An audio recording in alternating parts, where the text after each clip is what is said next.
Hey guys, welcome back to HBI Auto. This is Evan.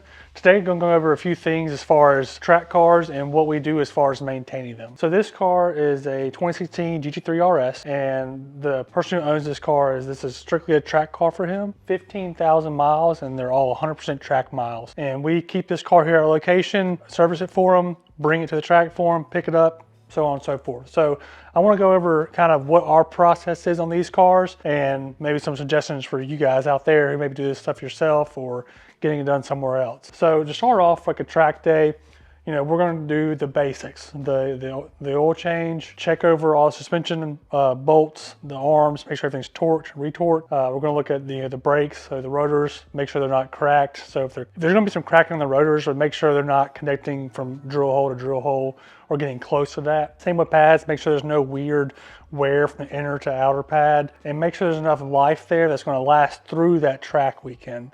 That's important because you can't treat it like a street driven car.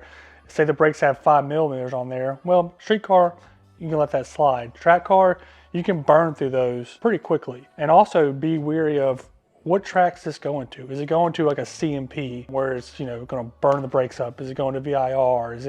It depends on the track. So you want to kind of know the schedule of where the car is going to be able to set the car up maintenance wise to where they can make it through that whole track event without having to worry about replacing pads, swapping out tires unless something happens, of course. You also want to make sure there's no fluid leaks or the dust boots on the caliper, make sure they're in good shape. You don't see any signs of excessive cracking to where that piston seal is going to leak through. Coolant, make sure it's topped off. Oil in these cars, if you're familiar with the GT series, you always want to be at that very bottom minimum mark, because as soon as the car goes on the track and you start pushing it and going through turns, if it's above that mark, you're going to get that oil level maximum drain 1 liter. So make sure the oil is set at the right amount. We're going to, of course, retorque all the center locks, make sure they're good. We're going to pull the wheel off and put it back on, retorque those, and just check for any kind of basics things that might be cracked or just worn out, period. Same with if it has harnesses, make sure they're in date. That's going to be on any track inspection. Roll cage, if there's a roll cage or roll bar in there, making sure there's no stress cracks or making sure no bolts have come loose. Same with the seat. And then as far as brake fluid, you want to use a 660 or 600, but it's something I recommend after every single track day. I know on most tech sheets it says done within 30 days or 60 days. We recommend it every single track day doing brake fluid flush. It is just cheap insurance. If you've ever tracked a vehicle, when that brake fluid bulls and you get that brake fade is extremely, extremely dangerous. And that's just something you don't want to play around with. Gearbox service, Porsche recommends, the regular intervals on it. I like to be a little more cautious because, I have seen PK failures, I have seen synchro failures on manual cars. So, I'd say after every, 2-3 track days, go ahead and doing that PDK fluid or gear fluid. Oil change, personal opinion, I do it after every track day. It's cheap insurance, fresh oil every track day. That's not a necessity, but I would recommend it at minimum every 2 track sessions, or days, not sessions. Coolant, it's kind of I think if you stick with a recommended timeline on coolant from Porsche, you're fine there. But there is a few things that are a little bit different on these GT cars. After 6,000 track miles, so that's cumulative, so whether it's been a year or 10 years, you want to replace the center lock nuts. And so that's going to be, just this piece right here.